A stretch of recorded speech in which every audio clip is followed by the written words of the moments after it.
देखो नहीं, इतना देखो भगवान को, इतना देखो भगवान को कि कई लोग कहते हैं ना, ऐसे देख रहे हैं जैसे पी जाएंगे। आंखों से पी जाओ, केवल मुंह से नहीं पीते हम, भगवान को आंखों से इतना देखो कि पी जाओ अपनी आंखों से।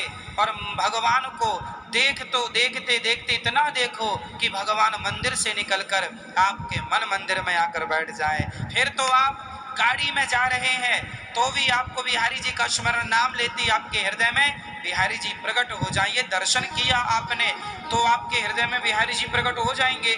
और जाके आंखें बंद कर ली, लिस्ट सुना दी, ये भगवान बहू के बेटा हो जाए, छोरा की नौकरी लग जाए, ये ऐसा ऐसा हो जाए।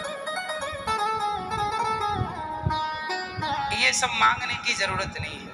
भगवान से प्रेम होगा तो मांगना नहीं पड़ेगा। फिर आप कहेंगे कि महाराज जी भगवान से नहीं मांगे तो किससे मांगे? अरे भगवान से प्रेम करो, प्रेम करने वाले को मांगना नहीं पड़ता, बिना मांगे वो दे देंगे भगवान जिसकी तुमने कभी कल्पना ना की होगी, कामना ना की होगी। बिन मांगे मोती मिले, मांगे मिले ना भीख। बिना मांगे भगवान देंगे, तुम्हें जरूरत क्या मांगने की?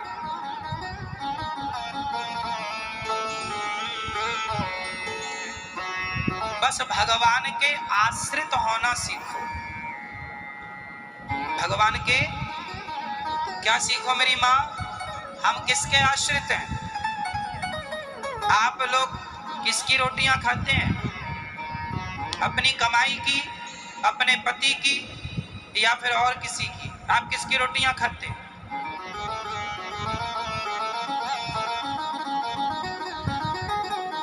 सदा भाव यही रहे कि हम भगवान की कृपा की रोटियां खाते हैं। आप लोग क्या क्या खाते हैं? बोलो, बताओ। आप रोज घर में अपने क्या बनाते हैं खाने में? सब्जी, रोटी, दाल, चावल, कभी कभी खीर वीर भी बनती होगी कि रोज बनती है? कभी हलवा भी बनता होगा कि रोज बनता है? कभी कभी हम विशेष व्यंजन बनाते हैं। एक दिन आप लोग अपने घर में जिस दिन भी विशेष व्यंजन बनाना, जैसे खीर बनाओ, पूड़ी बनाओ, रोटी, जो भी आपने कोई विशेष चीज बनाई है, तो एक दिन आप ऐसा करना कि एक थाली में अपना सारा विशेष व्यंजन निकालना।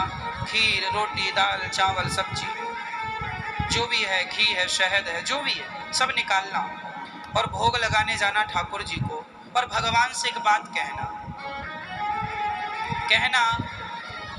कि हे प्रभु, ये जो खीर आज बनी है ना, ये जो हलवा आज बना है ना, ये जो रोटी, ये सब्जी, ये दाल, ये जो है ना, ये हमारी कमाई का नहीं है, ये हमारी मेहनत का नहीं है। ये सारी रोटियां, ये सारा भोजन जो हम रोज खाते हैं, ये हमारी मेहनत से नहीं आता। कई लोग कहते हैं ना, हम अपनी मेहनत की रोटियां खाते हैं। ठीक है, व्यवहार जगत में ये बात कही जाती है कि हम अपनी मेहनत की रोटियां खाते हैं। व्यवहार में कहो कि ये मेरी मेहनत की, मैं बेईमानी की रोटियां नहीं खाता। व्यवहार में कहो कि मैं मेहनत की खाता हूँ, पर भगवान से सदा ये कहते रहो कि नाज मेरी मेहनत बताओ। इस संसार में कितने लोग हैं जो बहुत मेहनत करते हैं। ये दोपहरी में ना, गर्मियों में दोपहरियों में काम कर रहे हैं, जहां हम लोग कूलर, एसी की हवा में आनंद से बैठे हैं, उसी समय मजदूर लोग धूप में काम करते हैं। पूरी दोपहर उनके धूप शरीर में पड़ती है। इतनी मेहनत करने के बाद भी वो अपने बच्चों को अच्छा भोजन नहीं दे पाते।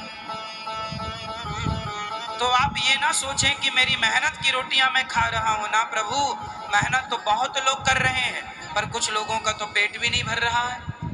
सुबह खाते हैं तो शाम का जुगाड़ नहीं है, क्या खाएंगे, कैसे खाएंगे? ऐसे भी लोग हमारे देश में। तो आप रोज ये कहा करो कि हे प्रभु, ये जो रोटियां हैं, ये जो भोजन है, ये मेरी मेहनत का नहीं गोविंद, आपकी कृपा का है। जब भी रोटियां खाया करो तो एक बार कन्हैया को स्मरण जरूर किया करो। कन्हैया, ये रोटी में जो घी चुपड़ के आज मैं खा रहा हूँ, ये मेरी मेहनत का नहीं है गोविंद, आपकी कृपा की रोटियां खा रही हूं या खा रहा हूं। भोजन करते समय भी भगवान की कृपा को महसूस करो, भगवान की कृपा को महसूस करो। हमारे जीवन में जो हो रहा है वो हमारी मेहनत से नहीं। बहुत लोग स्ट्रगल कर रहे हैं, बहुत लोग दौड़ रहे हैं, सफलता वही पा रहे हैं जिन पर भगवान की कृपा है। अब आप हमसे एक सवाल कर सकते हैं कि महाराज जी अमेरिका, जापान, लंदन के लोग तो भगवान को मानते ही नहीं। अमेरिका, जापान, लंदन, पेरिस इत्यादि के लोग तो भगवान को मानते ही नहीं। फिर तो वो बड़े पैसे वाले हैं, बड़े सक्सेस हैं, बड़े सफल हैं। पर हम लोग पूजा पाठ कर रहे हैं, फिर भी रोटियों को परेशान है, फिर भी कष्ट में जीवन गुजर रहा है। ये सवाल आप हमसे कर सकते हैं। तो इसका उत्तर ये है कि देखो,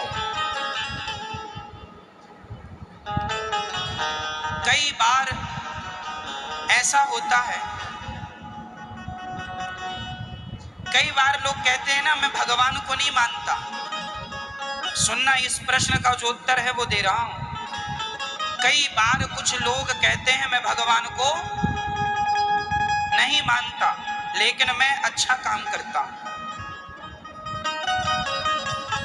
मैं भगवान को नहीं मानता। एक सज्जन थे, वो भगवान को नहीं मानते थे, भगवान को नहीं मानते थे, लेकिन वो सदा दीन दुखियों की सेवा करते थे। लेकिन वो सदा दूसरों का दुख दर्द समझते थे, वो सदा लोगों के काम आते थे। तो उन लोगों को जब वो मर करके गए तो भगवान ने उन्हें अमेरिका, लंदन, जापान में धनवान बना के भेज दिया। क्यों? क्योंकि उन्होंने पुण्य तो किया है, काम तो अच्छा किया है।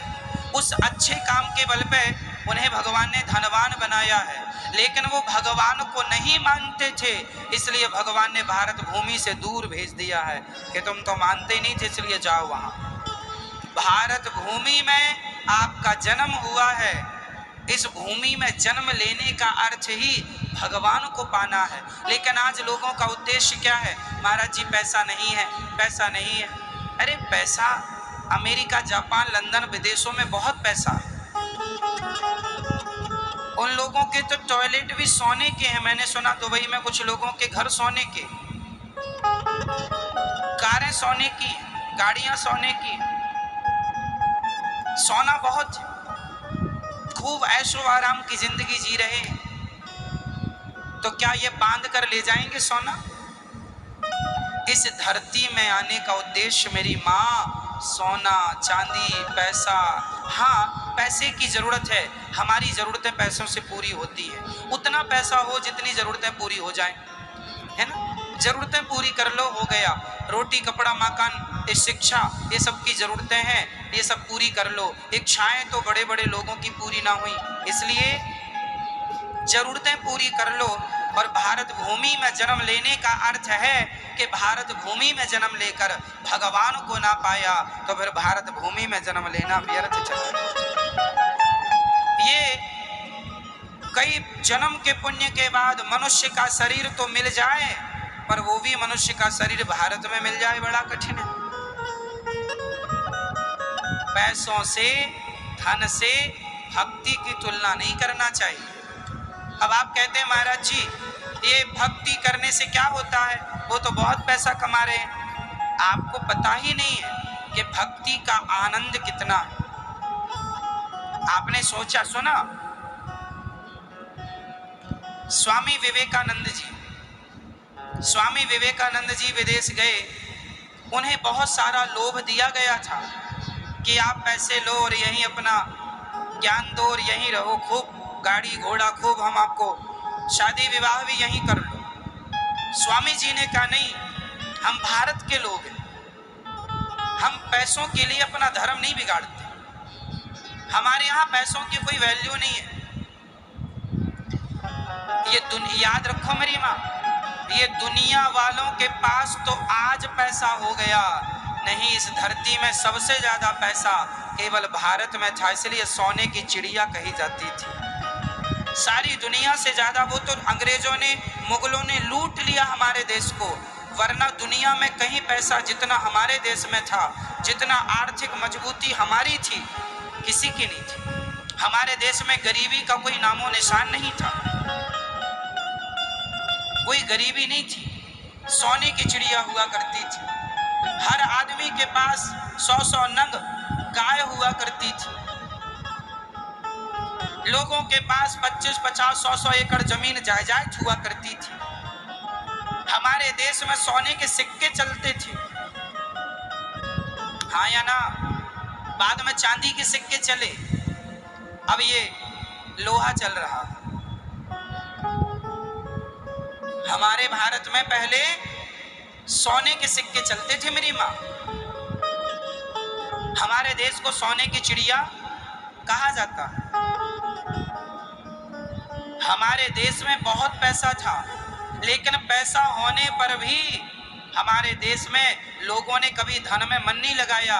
वो जानते हैं कि धन में मन लगाने नहीं, भगवान में मन लगाने आए। अच्छा सुनो, भरत जी को अयोध्या का राज्य दे तो दिया था माता कैकेयी ने, कह दिया था तुम राजा बन जाओ, राम को वनवास। तो भरत जी को राजा, अयोध्या में इतना वैभव था उस समय कि देवराज इंद्र का वैभव भी तिनके की तरह था। अयोध्या में इतना संपत्ति और वैभव था कि स्वर्ग के राजा का वैभव कुछ नहीं था, कुछ नहीं था, इतना वैभव था। लेकिन भरत जी ने उस वैभव को क्या स्पर्श किया? नंगे पांव दौड़ के गए राम जी के पास, कहा कि आप अयोध्या के राजा बन जाओ और मैं सदा आपका दास बनूंगा। हमारे देश में कभी धन को पाने की चाहत रही नहीं, हमारे यहाँ तो सदा भगवान को पाने की चाहत रही है। भरत जी ने धन को ठुकरा दिया, राम को पाया। चलो दशरथ जी के गुरु का नाम बताओ। दशरथ जी के गुरु, राम जी के गुरु जी का नाम बताओ। क्या नाम? वशिष्ठ। राम जी के गुरु जी का नाम ऋषि वशिष्ठ। अब सुनो, दशरथ जी अयोध्या के राजा हैं, उनके पास धन की कोई कमी, और गुरु वशिष्ठ जी एक राज घराने के गुरु हैं, लेकिन वो सरयू के किनारे घास की झोपड़ी में रहते थे। अब आप कहेंगे पैसा, तो जिसका चेला राजा है, तो क्या दशरथ जी ने कहा ना होगा कि गुरुजी आप भी 2-4 महल ले लो? वशिष्ठ जी ने कहा हम ब्राह्मण हैं और ब्राह्मण जितना त्याग करेगा उतना श्रेष्ठ होगा, इसलिए त्याग प्रधान देश है ये हमारे यहाँ धन की कोई वैल्यू नहीं थी। वो तो आज लोग 10-10 रुपए के लिए लड़ रहे हैं, मर रहे हैं, पता नहीं क्या हो गया, वरना हमारे यहाँ रिश्तों की वैल्यू थी, वरना हमारे यहाँ रिश्तों को महत्व था। हमारे भारत में प्रेम मोहब्बत से रहना जानते थे लोग, हमारे यहाँ ये लड़ाई झगड़े नहीं होते थे।